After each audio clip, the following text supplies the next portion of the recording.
Hello guys, আসসালামু আলাইকুম। সবাই কেমন আছেন? আশা করি সবাই ভালো আছেন। আমার আম্মু আজকে বানাবে লাউয়ের শাল দিয়ে চিংড়ি মাছ দিয়ে ভর্তা। লাউয়ের শাল দিয়ে চিংড়ি মাছ ভর্তা করার জন্য প্রথমে চুলার মধ্যে কড়াইটা বসিয়ে দিয়েছে, তারপরে দিয়ে দিয়েছিল লাউয়ের শাল, তার মধ্যে দিয়ে দিয়েছিল রসুন, কাঁচামরিচ, লবণ এবং অল্প একটু পানি। এখন এই সবগুলাকে আম্মু সিদ্ধ করে নিল। এখন ভেজে নিবে।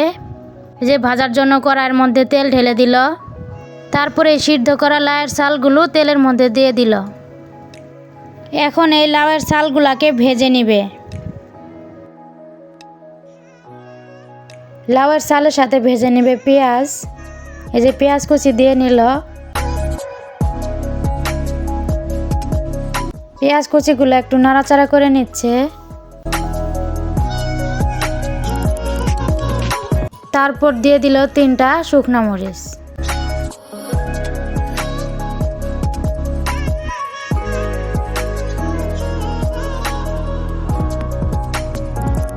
দিয়ে এগুলাকে সব একসাথে নাড়াচাড়া করে নিচ্ছে। যেহেতু আম্মু কাঁচামরিচ অনেকগুলা দিয়েছিল, তার জন্যই শুকনা মরিচ কম দিল।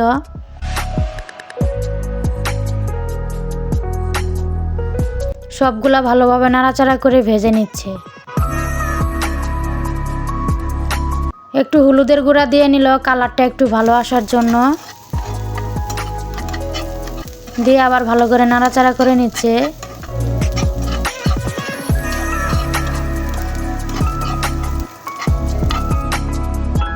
লাউয়ের শালগুলা প্রায় ভাজা হয়ে গেছে। এখন আম্মু এই যে নামিয়ে নিচ্ছে বাটির মধ্যে।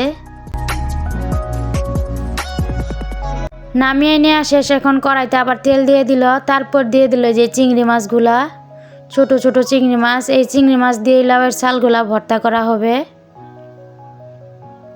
চিংড়ি মাছ ভাজা হয়ে গেছে। এখন সবগুলাকে আম্মু শিলপাটায় বেটে নিবে। প্রথমে বেটে নিবে কাঁচামরিচ, শুকনা মরিচ এবং রসুন। এই কাঁচামরিচ এবং রসুন আম্মু লাউয়ের শালের সাথে সিদ্ধ করে নিয়েছিল এবং শুকনা মরিচগুলো উপরে দিয়ে লাউয়ের শালের সাথে ভেজে নিয়েছিল। এই যে শিলপাটায় বাটার সময় এগুলাকে আলাদা করে আম্মু প্রথমে বেটে নিচ্ছে।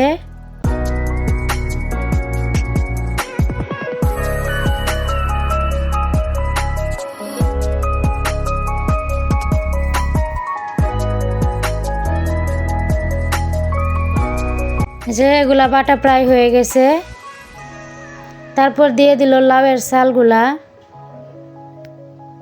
কিছু রসুন রয়ে গিয়েছিল, একসাথে বেটে নিচ্ছে।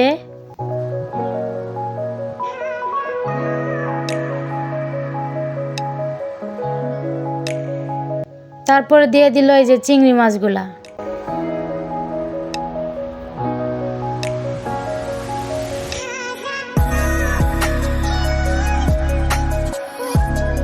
এই চিংড়ি মাছ ভর্তা খেতে কিন্তু অনেক মজা হয়।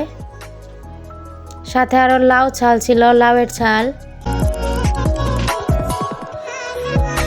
আপনারা যদি এই ভর্তাটা প্রথম দেখে থাকেন তাহলে অবশ্যই ট্রাই করে দেখবেন যে খেতে কেমন হয়। লাউয়ের ছাল দিয়ে চিংড়ি মাছ ভর্তা।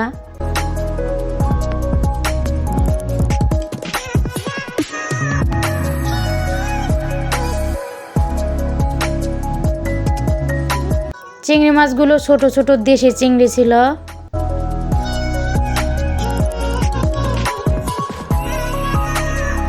এই যে আম্মুর ভর্তা করা শেষ। দিয়ে দিল একটু লবণ। লবণ দিয়ে ভর্তাগুলোকে ভালোভাবে মাখিয়ে নিচ্ছে।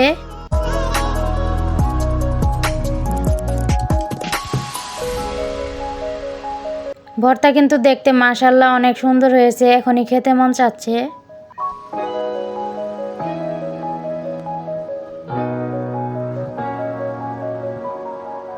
ভর্তাগুলো কিন্তু খিচুড়ি দিয়ে খাওয়ার জন্য ভর্তা করা হয়েছিল। এই যে আম্মুর ভর্তা রেডি, বাটির মধ্যে তুলে নিচ্ছে।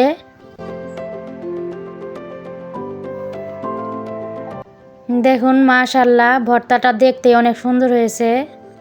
খেতে তো অবশ্যই অনেক মজা হবে।